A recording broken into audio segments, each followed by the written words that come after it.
Good afternoon, everybody. We're started. Mr. Garcetti will be joining us momentarily. I'm Councilwoman Jan Perry. This is the Ad Hoc Committee on Homelessness. This is Tuesday, August 12, 2008, and it is a few minutes after 2 p.m., and we are here in room 1060 for those who might be listening on the box. I want to welcome all of you, and I look forward to a good discussion today, ranging from SB2 to an update on homeless youth in Hollywood, to the status of preparations for the cold, wet weather emergency shelter program. You want me to pause? Mm-hmm. Before we begin our discussion on SB2, I'd like to also publicly thank State Senator Gil Cedillo for strengthening the housing element law, and our City Council will hopefully adopt our own housing element plan tomorrow. It is without a doubt the single greatest problem that the region faces with regard to homelessness, the lack of homeless services and affordable housing. At the New Image Emergency Shelter in my council district, we are seeing people arrive from across Los Angeles County and from other states. At Skid Row programs, we are seeing people from LA County as well as from out of state. For decades, our city, particularly Skid Row, has been the solution for the entire region's homeless problem, from single adults to families. Why there was no housing, no emergency shelter, no transitional shelters in places. For example, I'm not picking on one place, but for example, the San Gabriel Valley, where a homeless person has 1 in 100 chance of finding emergency homeless services and shelter. The homeless problem far exceeded our capacity long ago, and we're still paying an enormous price. Credit is due to the City of Los Angeles for the establishment of the year-round emergency shelter program, the transitional housing programs, and development of permanent supportive housing. Central City East is now home to over 5,000 formerly homeless individuals. I actually have 718 units of new permanent supportive housing in production right now in downtown Los Angeles, and we do have a citywide affordable housing preservation program for residential hotels in place now. So it's fitting that we cast a light on what's happening at the state and the cities throughout the region and how SB2 will help us move the ball forward. So I want to start with item 1, and I want to call the following people to the table. This is Kathy Crestwell. She's the Director of Policy, California Department of Housing and Community Development. Of course, Ruth Schwartz, everybody knows Ruth, Shelter Partnership. Who doesn't know Ruth? I don't know where you've been. Mercedes Marquez, General Manager, Housing Department. Paul Fries, maybe here in a little bit. And I want to thank all of you in advance for this important discussion. And thank you, Kathy, for coming down from Sacramento to be with us. I know that SB2 strengthens state law by ensuring that every jurisdiction identifies potential sites where emergency shelters can be located without discretionary review by the local government. So, just to start all of you off, tell us how LA County cities are doing with their draft housing element plans. Hopefully this is good. Well, State your name. hi. I'm Kathy Crestwell. I'm the Deputy Director of Housing Policy Development from the State Department of Housing and Community Development. And I'm very happy to be here today and to report to you on what we know so far about the implementation of SB2. As you were saying, it was passed this year in part to ensure that given the continuing homeless crisis, that more communities were doing their part in addressing the problem so that we would have a better chance of actually providing real assistance needed to the households and families who need it. I was going to talk a little bit about sort of the context and stuff, but it sounds like you'd be anxious that we just jump right into it. All jurisdictions in the LA County and in this region were required to update their housing elements by June 30th of this year. As of this date, in LA County, only 30 jurisdictions have submitted a draft housing element thus far. So, as you can imagine, What's the deadline? It was June 30th.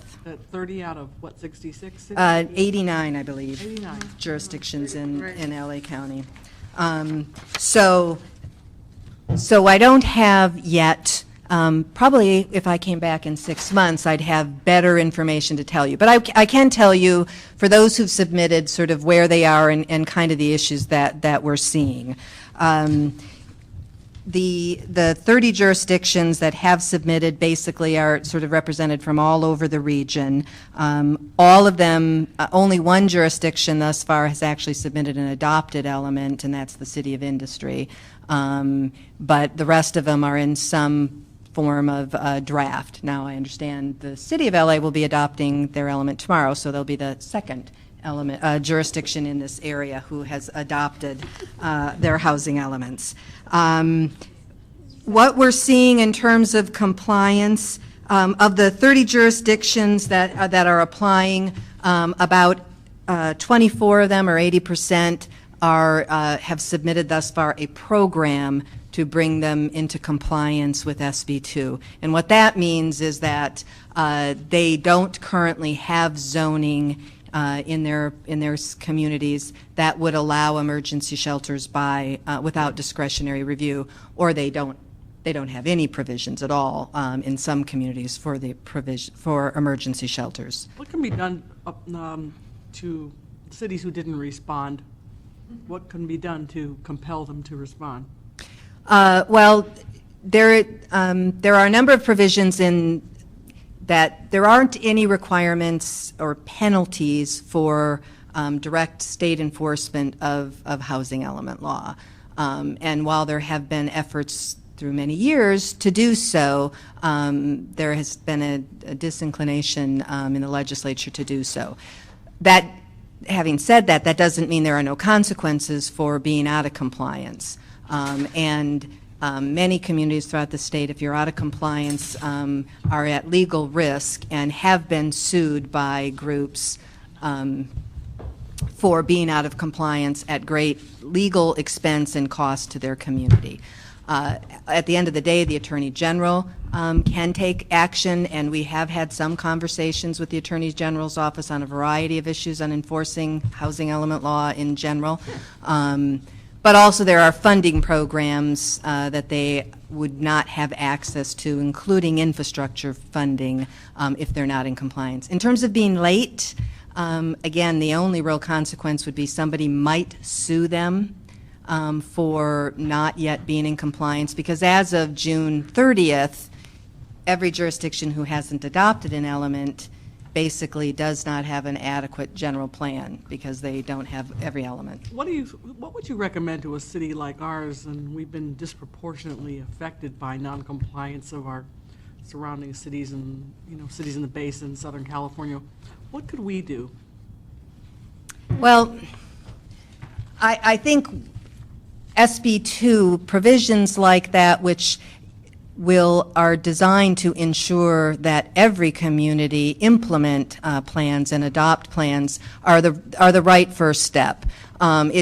Communities, those who are doing the right thing, irrespective of what the statute requires, should not be, the ones who have to bear the burden. But absent sort of looking at legislation that might require penalties for noncompliance. There aren't, and we've tried to look at rewarding jurisdictions who are in compliance. There are some communities where sticks aren't going to make a difference if they don't want to do certain things. You could withhold certain funds and they won't care. So we've tried to take an approach then, well, we should make sure that we are recognizing those communities who are making the tough political decisions and expending the resources by ensuring that some of the resources that we have control over, you get better access to if you're in compliance. For the record, we've been joined by Council President Garcetti. Fresh from council. Fresh from council. Emphasis on fresh. I guess fresh. Well, let's see. Let's hold this for a second, and I want to ask Ms. Marquez, we're going to vote on this housing element plan tomorrow, and what do you think the ramifications of the adoption will be in terms of maybe achieving more of a balance? Overall, I would say that this housing element, both process and the ultimate document that is coming forth and has been recommended to you, is the first housing element in a long time that is both straightforward and achievable. Things that we have been concerned about in the past, when I was on the advocate side, right? You want a city to put everything in there that you possibly can, even if they have no intention or ability to put it forward, because it does give you a hook to go into court if you need to. But I think what's important about this particular document is that we were very careful to lay out what can be done, what there is funding for, what there is leveraging for, and to lay out plausible goals that can be achieved if we maintain the seriousness with which it was adopted and the way that we're doing our work now. So I think that it ends up, instead of being a document that just sits on a shelf, it certainly is for the housing department, speaking for my own department, something that we will measure ourselves by, because we were careful about what we recommended go into it, so that it fits within the full panoply of programs and dollars that we have. And that's actually something that hasn't been done in quite a long time, and as a result, the public process to get us here was very detailed and deep, with lots of different opinions shared and good information all the way through. So we feel pretty solid about it and pleased, because we think it's a living document. Let me jump back to a question I had about the earlier conversation. Other than cities just not standing up and saying, I'm not going to do this no matter what, do they give reasons for their noncompliance, or do they just ignore it and not respond? Oh, no. Most communities that when we review their documents, either there's an issue, it's an issue of trying to reconcile state requirements and local resident concerns. And so while, it's been our experience, most elected officials or staff in communities are pretty knowledgeable about what the needs are and what the resources could be, but they face a constituency that isn't supportive of them taking those kinds of efforts. And so most of the time where we really see little action or no action, in part it's at least appears to be related to a concern about how residents will accept those kind of actions, and speaks to the need for the state, I think, in particular, but all of us to do a better job of helping making sure that the people who live in our communities understand about the needs and about how the people who need housing are critical components of their community. And I guess I don't think we've done a good enough job, because there's still more resistance than really is merited. Let me direct this question to Ruth, because I know you've had a lot of experience in not only supporting other organizations, but in outreach. And I think at many times I feel like the city, because of the size, the magnitude, the number of resources we have in Skid Row, and particularly here in downtown, we are in some ways the aggrieved party, because we'll continue to do what we need to do, build the housing, run the missions, do the transitional and year-round, and yet other cities basically can stay off the hook without consequence or penalty. And I was just wondering what your thoughts were on that, in terms of maybe we need to start working on an amendment to an SB2 concept. Or Can I just quickly just mention one of the things in terms of consequences? One of the things SB2 did was amend the Housing Accountability Act, which limits the reasons a local government can deny a project, and it added emergency shelters to that provision.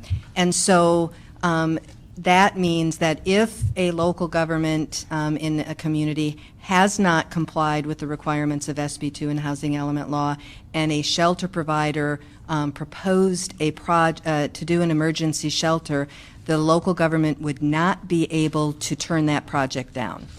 They'd be prohibited. So I think, again, SB2 hasn't been in place long enough to really measure, are some of those tools going to be enough to really make a difference? But I think that's another thing to consider, and I think it should help where there are community organizations who want to build a shelter. Ruth and then Mercedes. Yeah, I think, what you say is true. I mean, the city of Los Angeles in 1985 adopted the first shelter, or 86 rather, the first shelters ordinance that, we sponsored. And I thought, because we wrote it up and we spoke to it at planning meetings, national, local, statewide, that we would see more cities come on board and really we only saw the county of LA came on board with an ordinance, and Santa Monica, and to some extent Pasadena and Glendale, but that was really the extent of it, and nobody as strong an ordinance as the city of LA. So I think, that's why when we went back and did that review for the Board of Supervisors a few years ago, we were really so disappointed to see so many agencies either didn't acknowledge shelters or permanent housing, or they, required a conditional use permit. They either ignored it or they put barriers up, except for maybe 4 or 5. One of the things that we were really, working with Senator Cedillo, and I know public council's doing the same thing, is now to be proactive and to go to cities and say, we're going to, we want to review your element not only for SB2, but how you're dealing with extremely low-income households and what resources, because there's new law on that too, that says they have to address the needs of people whose incomes are less than 30% of median, where most of the time they just ignored that population, which is people at risk or who are homeless. So, we've identified about a dozen cities in the region, of which about half have submitted housing elements, and we've commented on them, and we are getting some responses, and I think that's helpful. I think what's bad about the whole thing is that a lot of community groups are afraid to go to their city councils. I mean, we can offer training on housing elements, but they're afraid, and just make this up, to go to Burbank or Glendale because they're afraid their funding might be jeopardized. So even though we're willing to speak out and we've offered training, I think a lot of people, don't have the experience. Let me just say, they have more of the experience with the Board of Supervisors, who you do, if you do say bad things, you can be penalized. And I think everybody knows that, as compared to the city council, where it's just understood that differences of opinion are differences of opinion. We're not going to agree on everything. So I think that there's fear. There's fear in the community. What you're saying is we're more democratic with a small. I would say you are exceptionally democratic. I would say across the street, you have to be a lot more careful with your words. So I think that's a lot of people's experience. So, it's going to take a lot. And the people in the communities, it's hard to find to get to the right people who are going to be supportive of these kinds of measures that are not normally, attending council meetings. So, there's just a tremendous amount of work and resistance. But I will say, for instance, Burbank, I had the opportunity to go, with Kathy Godfrey to Burbank, and when this was that? shelter, it was really nice, actually. There was one really strange woman that we still talk about, but, and we've asked her to come to LA and testify. No. That wasn't Kathy. That wasn't Kathy. But, no, I mean, and they are actually, the first thing they said to me when we actually provided comments was, "Why are we so lucky to be chosen?" I go, "Well, because you're very lucky, because we like you, because we want to help you." And I think now they would agree that, what we're suggesting to them is helpful, and that their council is willing to hear those things, and that they'll soon be in compliance with state law. And that's a turnaround. But, you have to have people at the highest level willing to show that leadership. And that's one community, I think, that has been willing to. That's good. That's good. Ms. Marquez? As we think a little historically at how it is that other large cities have gotten a hold of this problem, right? Most of them, of course, are cities and counties in and of themselves, so that they're able to marshal all of their resources. But when you look back at for instance, the city of New York, which has come such a long way, the genesis of their change was actually a lawsuit filed against them. And that led, actually several lawsuits, led to the different compacts that exist between the city and the state. And now I would say that the city of New York has embraced those advocates, and together they have forged a path for the last 10 years for change. We, of course, are in a situation where, since LA City is already on the path on its own without being sued, it's not so much an issue of the city, but of our friends. Yeah. One of the things that may be possible in the guise kind of what Ruth is saying here, of people being afraid is that this is the problem of noncompliance and of a lack of commitment to house the homeless around us just obviously magnifies our own problems. It may be worthwhile to actually offer funding to groups that would do the watchdogging and the monitoring and the reporting back to the City of LA on what's going on.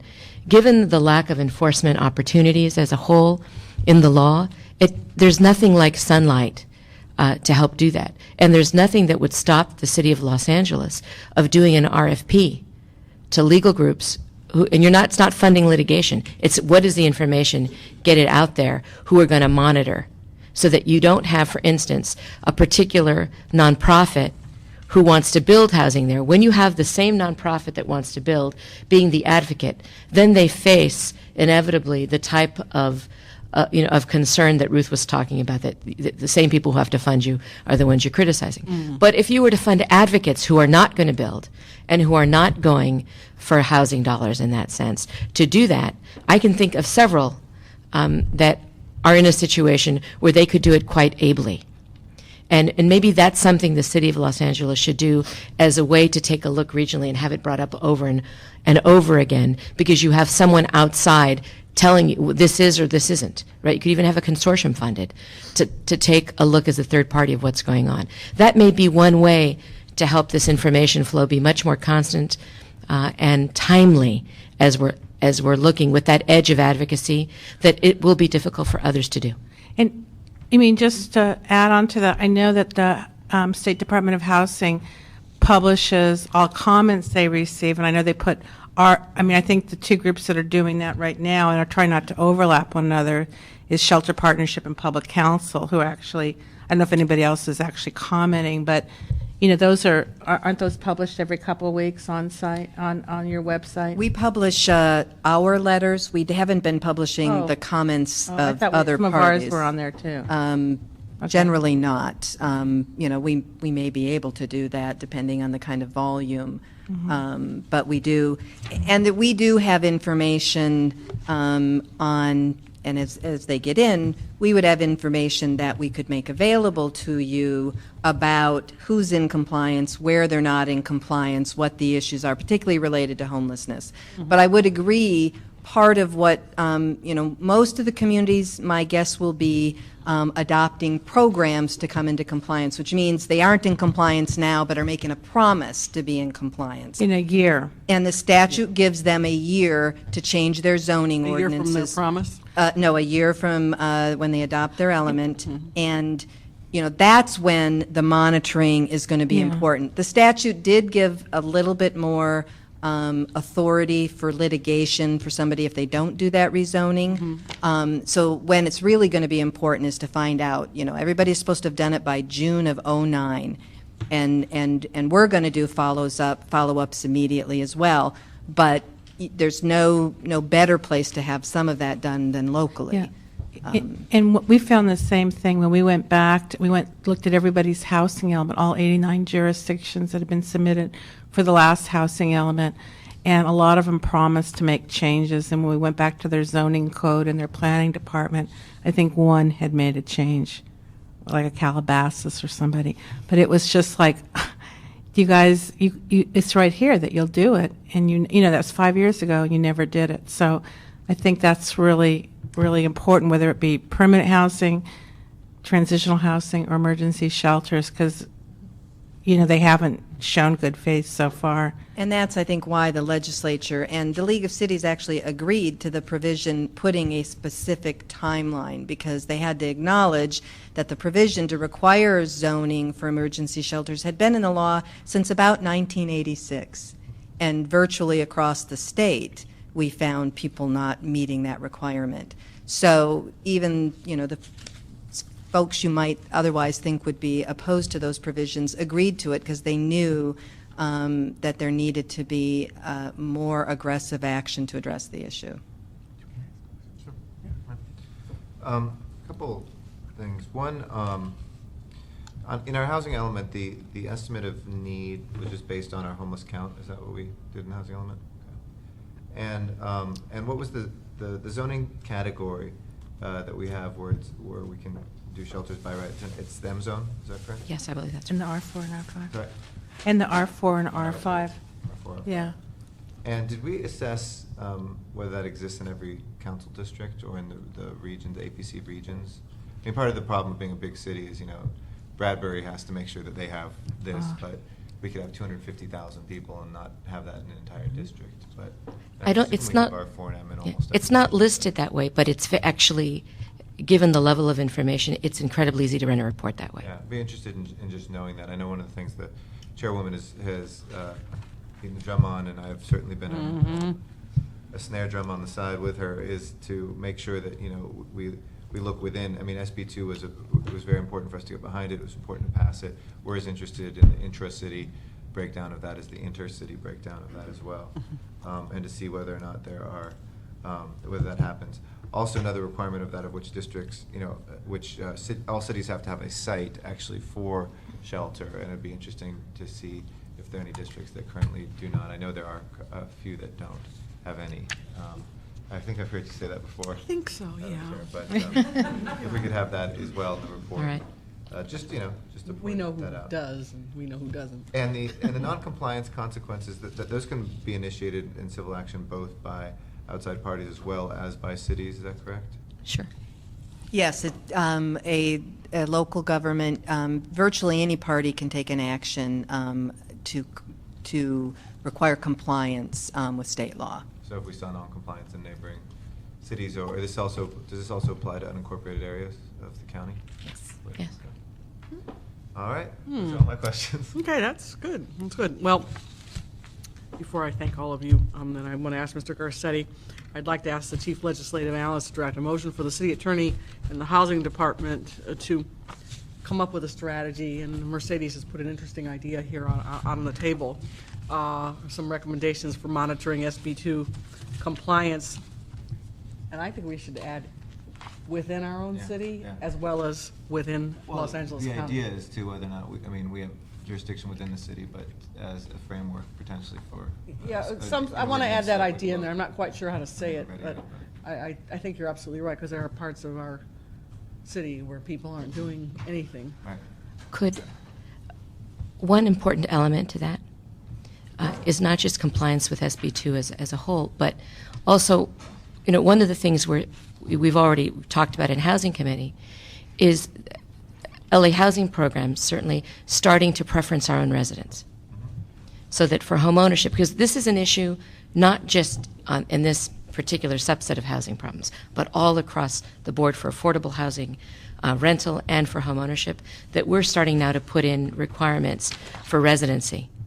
Because what I'd like to do is be churning over a rent-controlled apartment for a new homeowner, so that we're funneling through Right. and giving preference to our folks, because this is happening at every level. And the same thing I think would be true for permanent supportive housing, that we'll start to be able to track where are people coming from. I appreciate that. So, Mr. Clerk, you got that on the motion? Motion. Get a draft, for Mr. Garcetti and I to put together on SB2 compliance, and then we can work on the language later on what we do within our own city, or how we articulate that in the motion. Yes, Chair. Madam Chair, you would like the CLA to write a motion to put together a strategy. SB2 Right. compliance. Yes. And we'll work with you on the language. If I might mention one other thing, I think that may be just as important, not quite as noticeable, but really important, is it AB 2634? It's the labor bill of a couple of years ago. 2634. And, what I started to say about people who, what the law used to be is you had to, in housing elements, look at people who are low income, which is defined as people at under 50% of median, which could be your secretaries and, receptionists and the like. Now, because so few people were looking at the very poor, like people on Social Security or the truck, the janitor, the custodian at 30% or below median income, there was law put in that you had to plan for them as well as for people between 30 and 50%.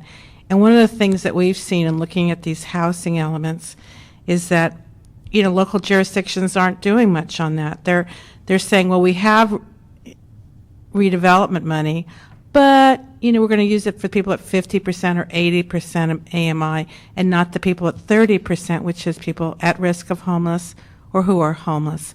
And, they're not using their home dollars that way. They're not using their CDBG dollars that way. They're not using their redevelopment agency dollars that way. And I think to also look at, because we're doing so much in that area with permanent supported housing and our affordable housing trust fund, that we're way out ahead, which is great.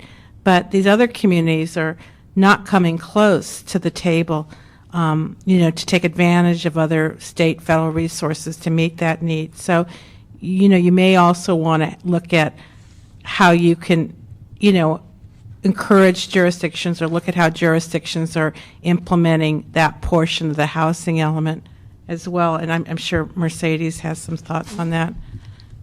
I mean, that is an enormously difficult task for cities, mainly because the major funding revenues and leveraging revenues, given the competition, make it very difficult for anybody to build rental housing for folks below 30% of AMI unless it's permanent supportive housing with deep services. The only real way to get at that, and this again speaks to the horrible competition of resources and what is just a terrible struggle to have to decide who among all the needy are the most needy. It's just awful for cities to have to decide that. But ultimately, the only way to do that is to put together your housing dollars with Section 8. Mm-hmm. That is the only way that you're going to get to housing people of 30% and below, mm-hmm. that apart from anybody in permanent supportive housing with deep service. That is the only mechanism we have in the country right now. And it is difficult because there's so many needs and demands on it. So I'm not advocating that at the moment because I understand how difficult it is. But it is ultimately the only way. And I know that the county at the moment, maybe has some vouchers available. Yeah, the county has some vouchers available, and maybe this is a good time to have that discussion about best practices, because they're going to have to tie those vouchers.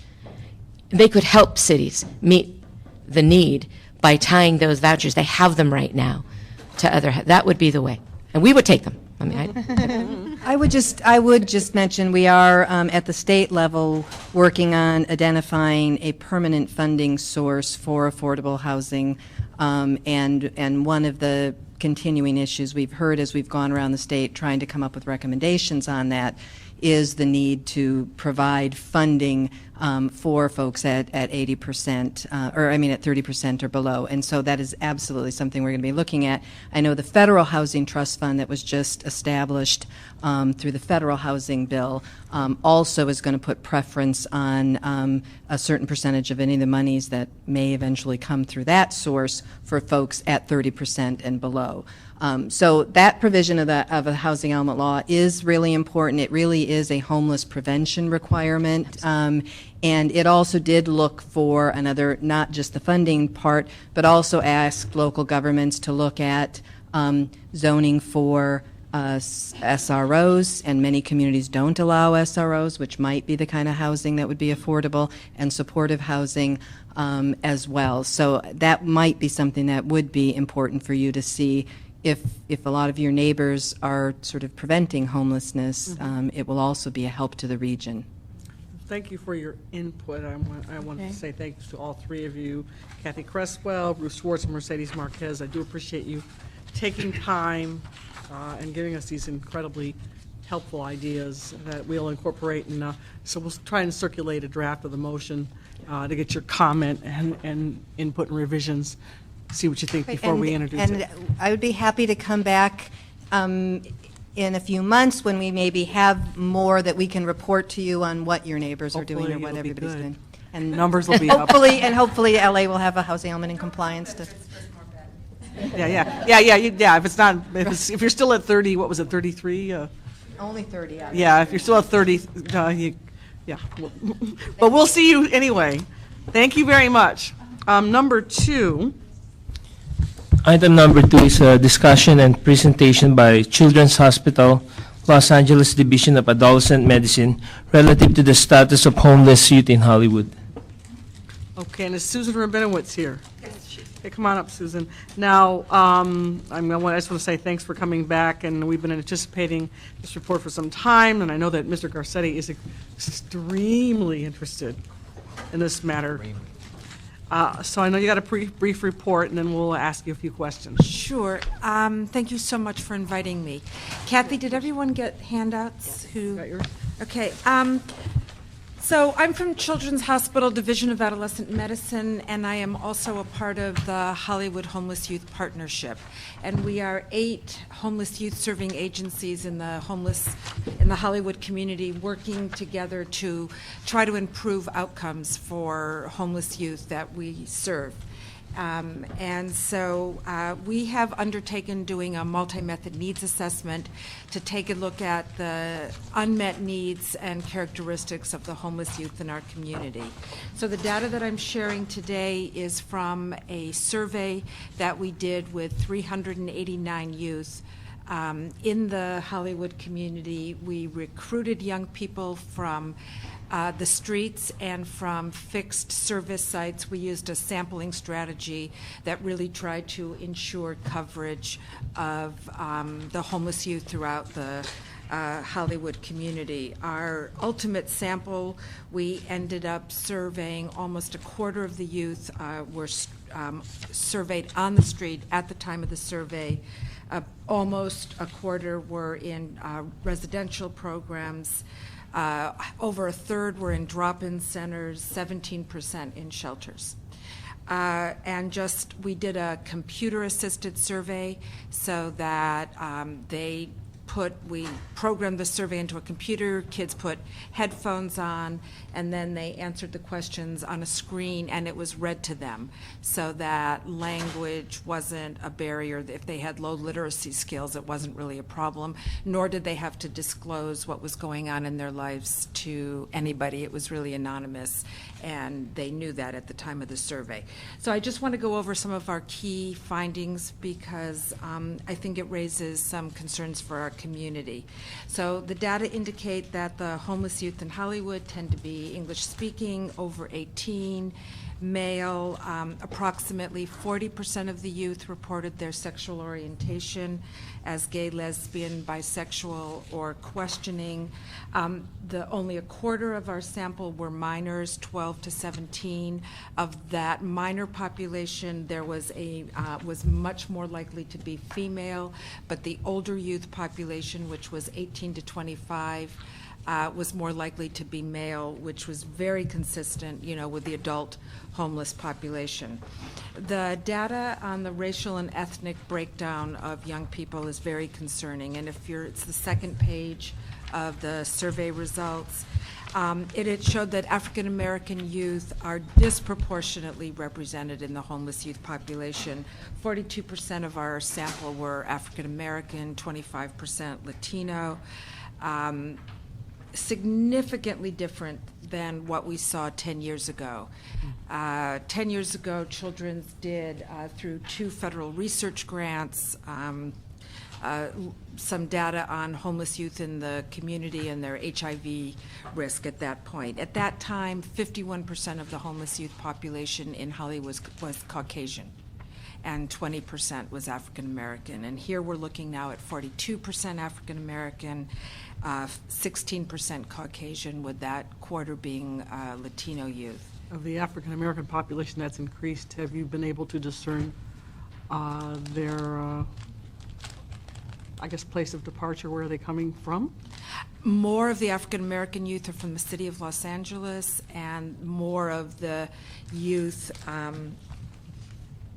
overall, there's more involvement in child protective services of the youth that we're serving. So 40% of the young people that we surveyed had a history of involvement with child protective services.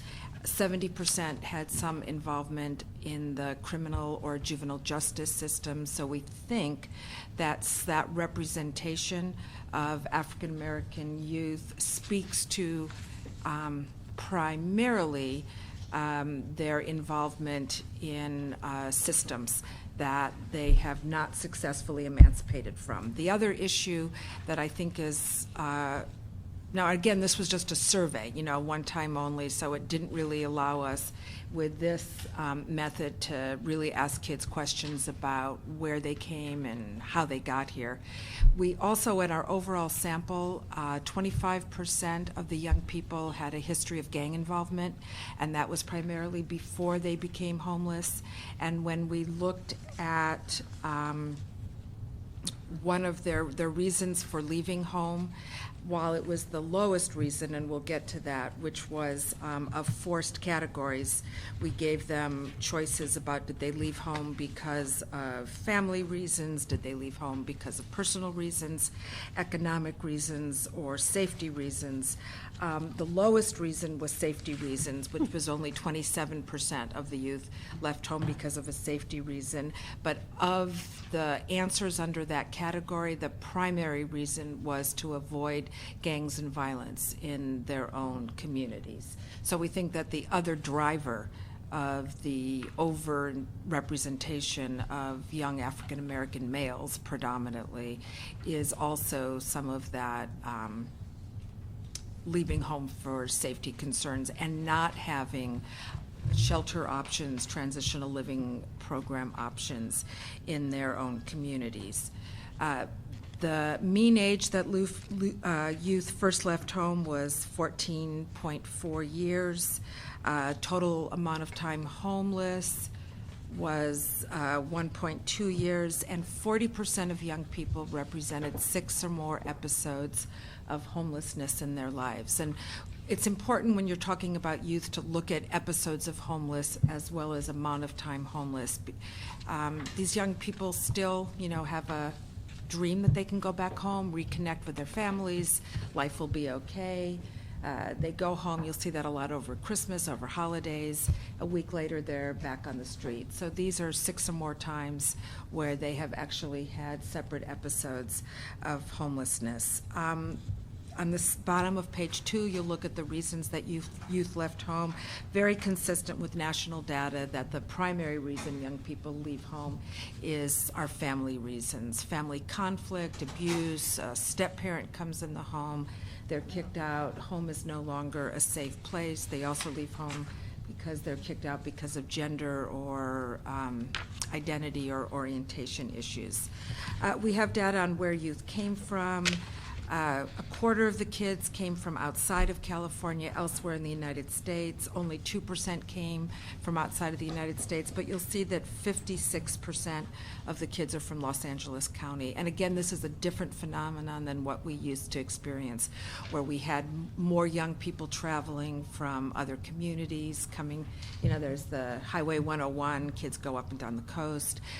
This is becoming more and more a local problem, and the youth in Child Protective Services were more likely to have come from the city of Los Angeles before becoming homeless. Again, coming from fleeing families with a lot of abuse and neglect. You see 45% had witnessed problems in their own family, 40% of the parents used illegal substances, 59% were victims of abuse and neglect. 27% were victims of exploitation by their parents, so forced into prostitution, drug selling by parents or caregivers. Again, 40% of our total sample had been removed at some point from Child Protective Services. 70% had a history of system involvement.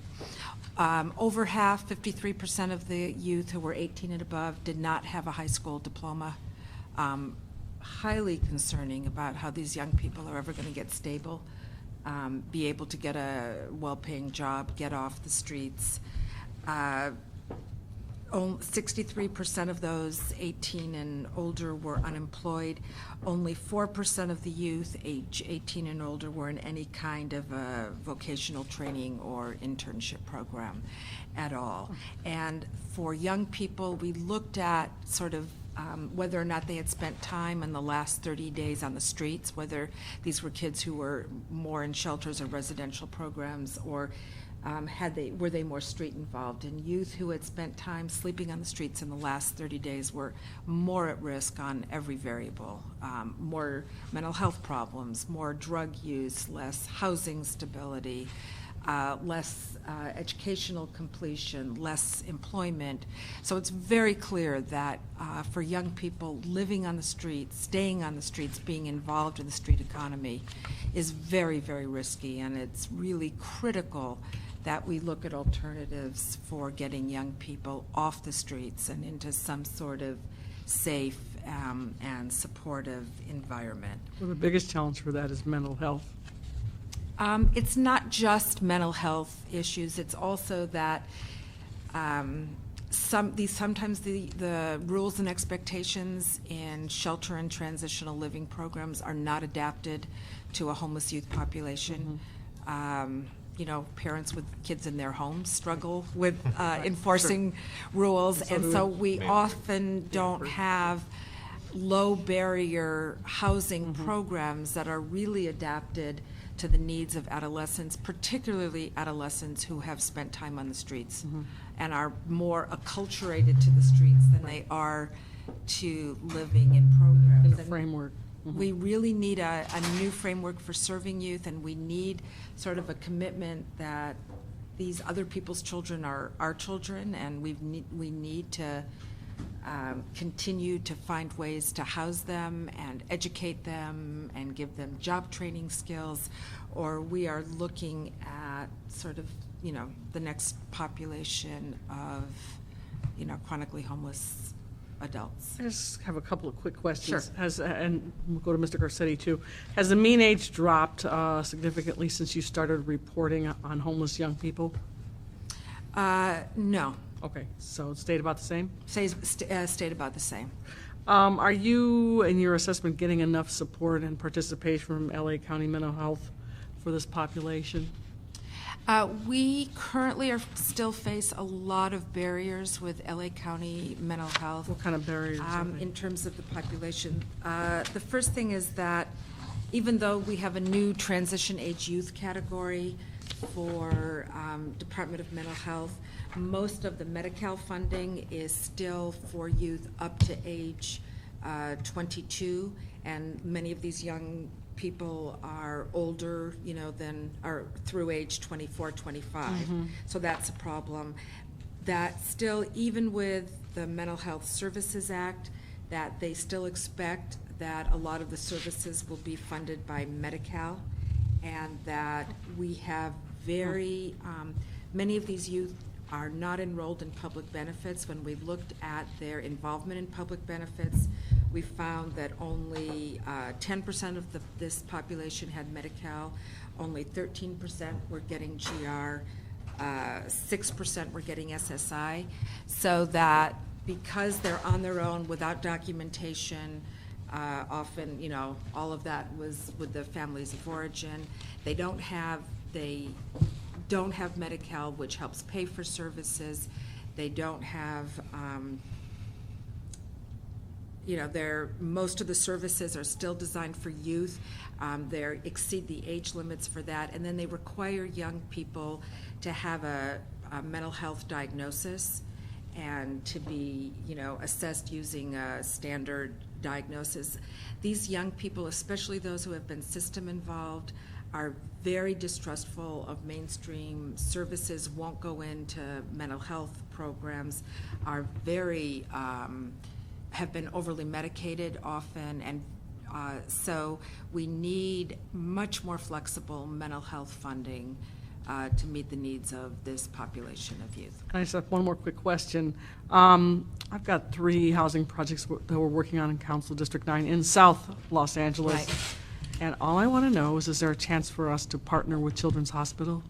We would love to. Great. Okay, Mr. Garcetti. Sure. First of all, thank you to Children's Hospital for just your presence and for the work that you're doing and the work that you did here. I think it was designed in the right way for homeless youth, and when we had our hearing probably 2 years ago now Yep. over at the Gay and Lesbian Center, Right. it was the beginning of breaking this group out, and thank you to the chairwoman for allowing us to keep up that focus, because it is such a different population. Right. And it confirms a lot of what we're seeing, both in disproportionate population being African American and youth of color. Also, obviously, the sexual orientation question, which I think Hollywood continues to be a place that people come because it represents something to them. It represents some Right. either hope or escape or freedom or something that a lot of other parts of the city, those things exist, but Hollywood is that symbol and definitely where people come to. A few different questions I had. Just one thing on the language on page 4. Under the criminal justice system involvement, those last 2 bullet points, you mean most of that 16%, 85% were incarcerated before they were homeless? Right. Right, okay. So you can't, on a point-in-time survey, you can't really figure out cause or Right. which came first, but we did want to look at this whole question about our systems discharging kids to the street. Mm-hmm. At least with that, we know that these kids were incarcerated before they were homeless. No. 85% of the cases. Yeah, That's a what does huge that mean? statistic, But, yeah. And that's certainly where the system touches the young people. I think that's a really critical place for work and involvement and engagement, and there's clear failure there for all of us. Why are a lot of these services funded by Medi-Cal? Is that a requirement? Is that something the county has put on as a requirement? It's just how they use, how they fund a lot of the mental health services for children and youth is through federal funds, EPSDT funding. So the federal government pays for 50% of the cost of those services. So they have Which is good leverage, but Which is good leverage, it's tough but- if people don't register and are not Right. engaged. It probably keeps their costs about the same as if it probably keeps it much cheaper actually for them, because they get half off and not many people qualified because they're not registered. How many? But it's just a huge barrier Yeah, for these youth. absolutely. And another, if we could figure out an easier way to get Medi-Cal approved for homeless individuals, some sort of presumptive eligibility for Medi-Cal if you were homeless, that would help open up access to services, not just mental health, but, And then we're caught between a rock and a hard place, Yeah. as we saw the city attorney's actions with the fraud that happens there, specifically with homeless individuals as Yes, that was a. victims. That Yeah. is not a Yeah. Yeah, big that's opening. bad. Not good. Could you discuss, or anybody else discuss, how the MHSA funding is being used to assist youth at all? I mean, is that being Youth, targeted transition very age youth are a priority population Mhm. for MHSA, which is great. And they have identified transition age youth as 15 to 20 through 25, so up to the 26th birthday. The only money that's really rolled out for MHSA to date is the full-service partnerships, and our assessment of that was that it ended up being too restrictive and too narrow in terms of being able to adequately serve young people who may be homeless, highly traumatized. Again, because still, even with the MHSA funding, a lot of it was still Medi-Cal funded, a portion of it. It requires very intensive services, which are good for outcomes, but often things that youth can't tolerate initially, and they need a much longer engagement period to be able to trust providers. MHSA is in the planning stage for their prevention and early intervention dollars, and we hope that those funds, yeah, it's a full employment act, but. early, not since it passed, but early just. 3 years later, could we have another stakeholder Let's meeting? not rush it. But yeah, let's not do anything premature, but we're hoping that with those PEI dollars, prevention and early intervention, they will be more flexible, allow youth to be served where they're comfortable, to allow much more to go into engagement, in addition to just traditional mental health services, which youth often are not interested in.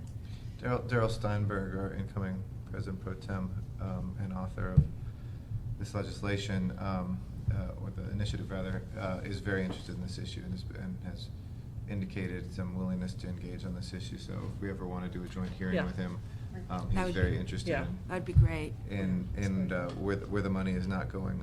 So do we have any FSPs at all that are serving the homeless youth in Hollywood? Yes, the Hollywood Homeless Youth Partnership submitted a FSP application. It was Children's at the Lead with Covenant House, LA Gay and Lesbian Center, and LAYN. We were not funded. But now we have secured 20 slots. So we are a subcontract agency now of special services for groups. And they have given us, Who was selected? special services for groups, Oh, and they right. subcontracted 20 beds to us. And so we've got 20 slots that we're starting as we speak for homeless youth in Hollywood.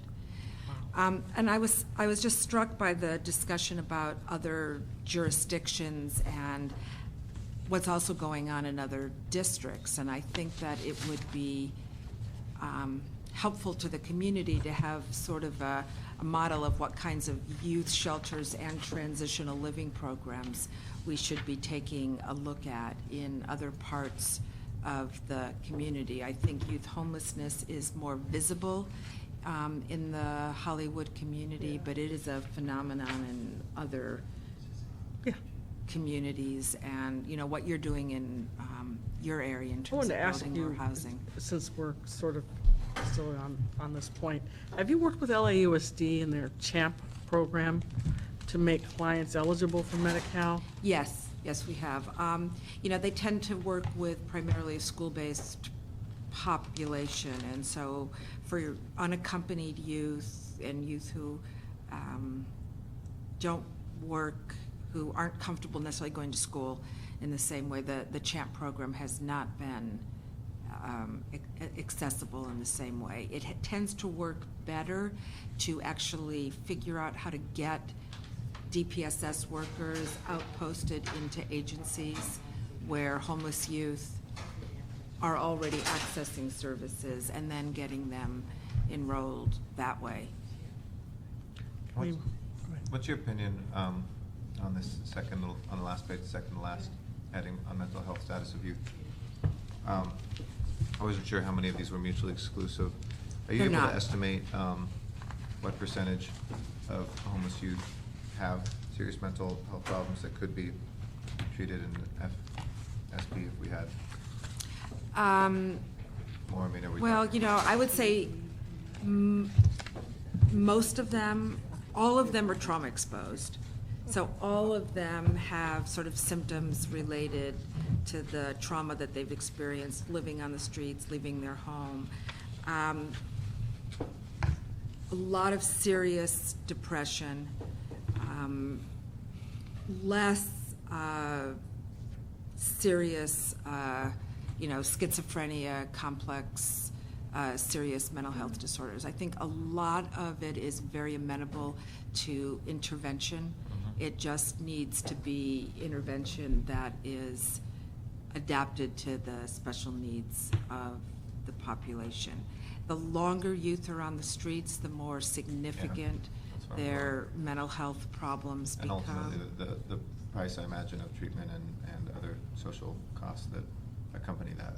Right. are. And then when you start looking at the substance abuse, that goes up significantly. In terms of our overall sample, 15% reported hard drug use, cocaine, methamphetamine, heroin, in the past 30 days. But when you looked at those who had slept in the streets in the last 30 days, that went up to a quarter of the sample. Wow. And when you look at length of time on the streets, like 3 months tends to be sort of the marker where you really begin to see substance use go up dramatically. And that then complicates the mental health problems and complicates stability. The other thing that, so much of the housing for homeless youth is funded by HUD or by DHHS, and there are also restrictions there that I think are problematic. HUD limits TLP for 24 months. If we think about our own children, kids are launched now at 24, 26. Lots of kids go back home after college, and that we think that youth who have had backgrounds like this could be truly stable and self-sufficient at 24 months it's just not realistic. And DHHS limits it to 18 months. And, we need to have sort of embrace long-term solutions to really achieve stability in these young people. And then I guess finally is that it's also hard in many of the WIA programs for these young kids to really participate effectively. They struggle with some of the restrictions and expectations, so it's really about modifying expectations and then having services adapted in order to get the kinds of outcomes we ultimately want. Well, thank you very much, and we may be in touch with you and see if we can. I'd love, and there's a group of agencies in this community that are willing to work community-wide to improve outcomes for youth. So, Thank you very much. Thank you. Thank you. On item 3, I just want for the record to reflect that Mr. Rosendahl desperately wanted to be here today, but he was called into, I guess, an emergency meeting with Chernoff? Michael Chertoff. Chertoff? Michael? Secretary of DHS. Yeah, so Department of Homeland Security in the airport, and he would have preferred to be here. He does have a lot of questions, but we're going to ask them for him. Just to give this a little context, on item 3, thank you.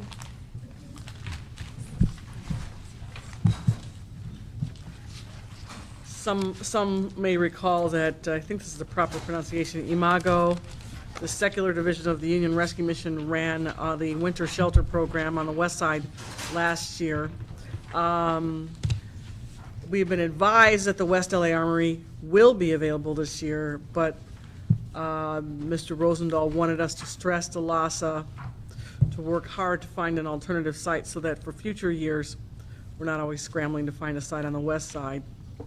I guess when, was it Jen? Jen worked at CD11. She had a tour for Imago and LASA, and I expect we'll have a status report on that today. And then we'd also expect an update on possible locations at the VA to use one or some of their buildings for the WSP on the west side. So why don't you make your report, and then I've got some questions from Mr. Rosendahl, and I'm sure Mr. Garcetti will have some questions. Sure. Thank you. My name is David Martell. I'm a contracts unit manager at the Los Angeles Homeless Services Authority, and I'm responsible for managing LASA's winter shelter program. Good afternoon. So today I'm providing you with an update on the status of the winter shelter program, and we're at a much different place this year, at this time this year, than we were last year. Last year, the Volunteers of America opted out of the program. We did a targeted RFP to replace them that nobody responded to. We were having issues with siting at the National Guard armories in Glendale and West Los Angeles, possibly Culver City. And in looking to bring somebody in, we were short on resources that, in this case, Imago was asking to come into the program. That's not the case this year. We did an extensive planning process as soon as this season ended on March 15th of 2008.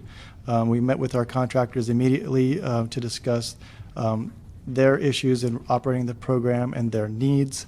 We attended coalition meetings out in many of the areas where the winter shelters are in West Los Angeles. We continue to have a presence in the West Side Cities meetings in Glendale and Pomona and Long Beach. We continue to have a presence. And certainly one of the issues was money. We came and actually this body had asked after last year, the issue of money came up. What really is the cost? We came back with an ask of additional money. We are very thankful to you all for providing the additional money that you did. Not only did you provide additional money, but you provided additional general fund money, which is the flexible type of money that we really needed to run this program, as it primarily had been funded by restrictive funding sources. So on all accounts, your support in that manner was very helpful to the program. We received a similar response from the County of Los Angeles. They also put in some additional county general fund monies. So on all accounts, that helped us this year tremendously.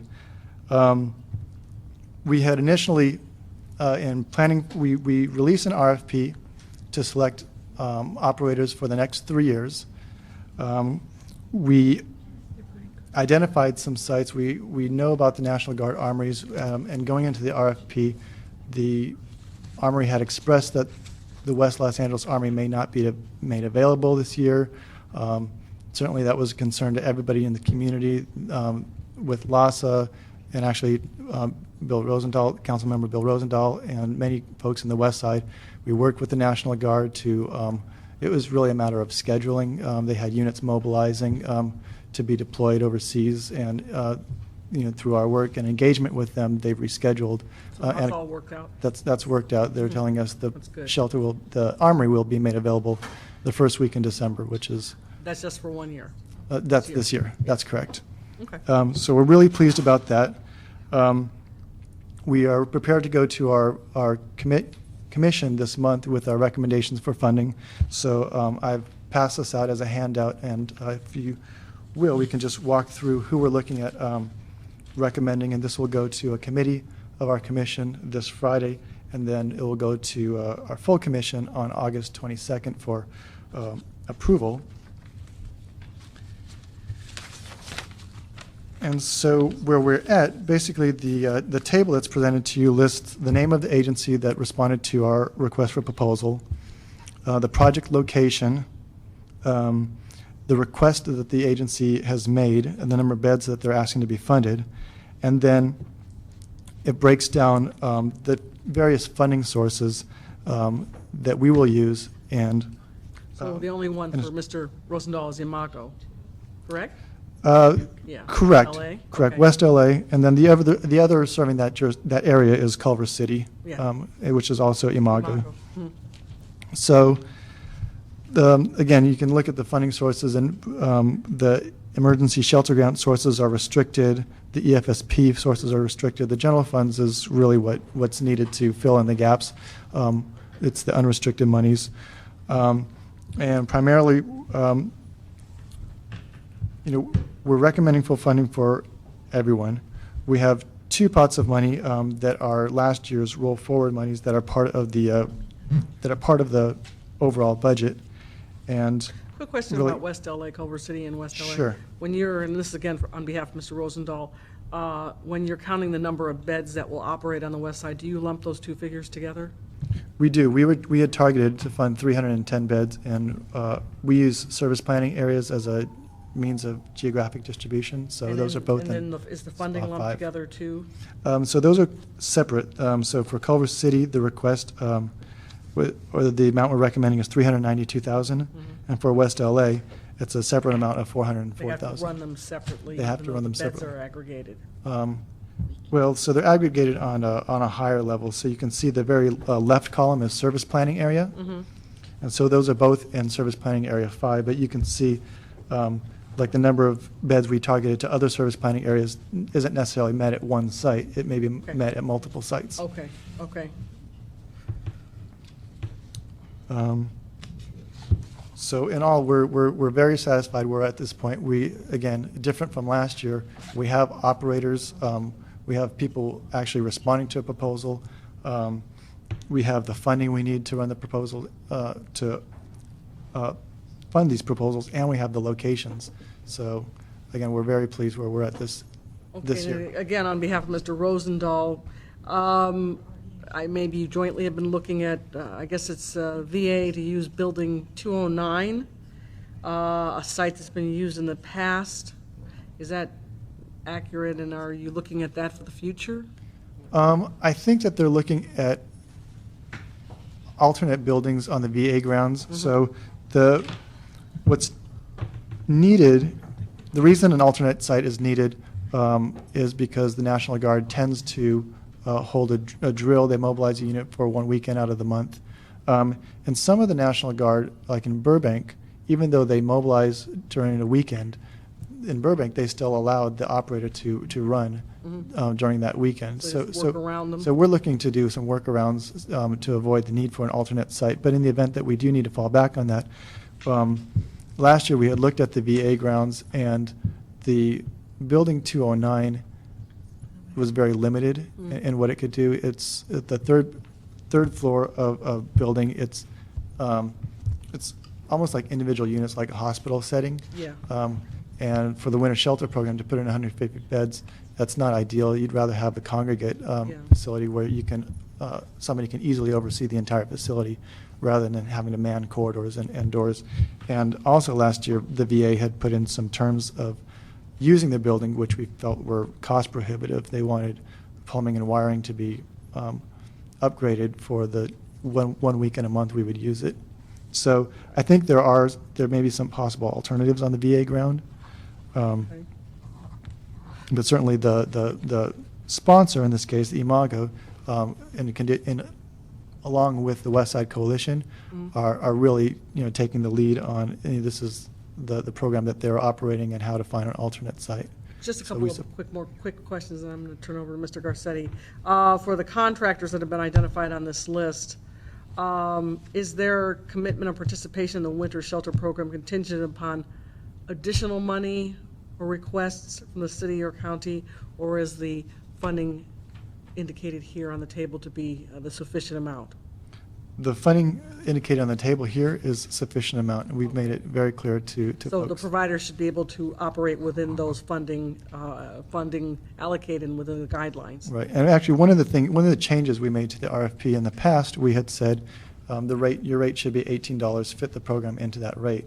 We opened up the RFP and said, tell us what you think it's going to cost, and then we'll make the decision if that's cost effective or not. So yes, they've asked for what they need to run the program. No, I think, I'm sure you'll agree with me, and I think we all want to make sure that the city's funding is used within the city, and we're not obviously intending to use City of Los Angeles funding for cold, wet weather shelter programs outside of the City of Los Angeles.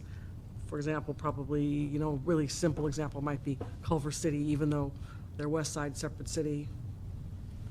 So there are 4 programs that we funded jointly, and all of these programs, there's 13 programs throughout the county, so they're all regional programs. And the ones that we've funded jointly are where the regions cross county overlap city county. So Culver City is one of those situations where there are pickups from Venice, and as a result, we fund that jointly. We have a similar in Long Beach, they pick up from San Pedro. In Burbank, they pick up from North Hollywood. Okay. So we To do. be clear, there's no funding. I know LOS is set up as an authority between the city and the county, but there's no money that comes in from those cities at all for this program. There are none that come through these contracts for those. And it's not your fault, but just for the record, I mean, I understand that Burbank, Culver City, and Long Beach are not small cities. Long Beach is obviously the second biggest in the county, and certainly with Burbank and Culver City, we see a lot of our would-be general fund dollars go towards them because of land use, shopping centers that are right on the border with LA City, et cetera. And I don't know. I don't hold a lot of hope out that they're going to kick free money from their own general funds, but certainly it would be helpful to us to know from those 3 cities how many of the people that we're serving there are picked up from their own cities, even to begin that conversation with other cities. Mhsa is a kind of accident of lawsuits from the past, but if we were to start from scratch, Burbank and Long Beach and Culver City would certainly have a stake in solving this issue, and especially when we're a somewhat poorer city because of what they've done on land use, and so we spend our money in those cities, but then that money can't be used to be put into any of the shelter beds to serve homeless that come from those cities. You're there at the table, so I'm not directing it at you, but I just wanted to kind of maybe direct that towards the committee and our CLA to. And maybe the city attorney too, because Kathy's just raised an interesting issue, as it comes from some of it. The general fund can be money. used for that. Do we need to make some sort of a finding of public benefit to be able to At do least that? that percentage that comes from the general fund should mirror a percentage of LA City pickups. I'm not sure if you need an actual finding, but there certainly needs to be a connection. So I'd have to do a little more All research. right, well, I got a long list of follow-ups, so that's something I think we need to have in our next meeting to follow up on that, because I understand the geographic overlap, but, you know, it's sort of a one-way relationship where the outflow comes from us, but we don't necessarily get the services provided to the same level in the, you know, adjacent cities, with the exception of maybe Long Beach, I think, does a pretty good job. But Burbank's just getting started. Right. Culver City struggles. Okay. Okay, so we'll have that as a part of our report back. Did you have any other questions? I think I made all my points for Mr. Rosendahl. Anything else you wanted to add? What's that? Anything else you wanted to add? Are you good? No. Okay. No, thank you. Great. Thank you very much. Appreciate it. Thanks. Okay. And then we'll just go through a little list of things that we need for the next meeting. I think I mentioned in item number 1, a motion on SB2 compliance, and if you can work with my staff and Mr. Garcetti's staff to put together a draft, and then we can assist in circulating that to make sure it's comprehensive. Just in planning for the next ad hoc meeting, that will primarily focus on LHSA activities. We're going to ask for reports on the following matters, and if anybody needs to follow up, Kathy has the list. She always has the list. I have a little bit. Continuum of care application. Reentry rapid housing RFP funded by HUD. And of course, the homeless count for 2009, the census. Homeless policy making at the agency as it pertains to how the city of Los Angeles is making homeless policy. There has to be better communication and coordination. Policy only works when there's a realistic means of achieving results. Planning homeless policy and gaining real commitments outside the city of Los Angeles for homeless shelters, transitional housing, and permanent supportive housing for the homeless. And we will also need to speak with the Housing Authority about their plans. So, Mr. Clerk, if you can make sure that their general manager is here, about their plans to raise the bar for eligibility for Section 8. This has to do with substance abuse, and I have to say that this plan is inconsistent with the goals of the VA-SH voucher program for veterans, many of whom are facing homelessness and substance abuse. This change in policy is not consistent with the goals of the committee, nor should it be consistent with LHSA's viewpoint either. So this next meeting would be very interesting. And Mr. Garcetti, do you want to add anything to the list? Not at this point, but I will let you know. Okay. All right. So with that, this is the portion of the meeting for items that are not on the agenda. For people to come forward and make public comment. This is the time to do it. No cards? No cards, no cards. No cards. Okay. All right, so the meeting's adjourned. Thank you very much, everybody. All my food trash. Thanks for bringing a snack. Hey, I was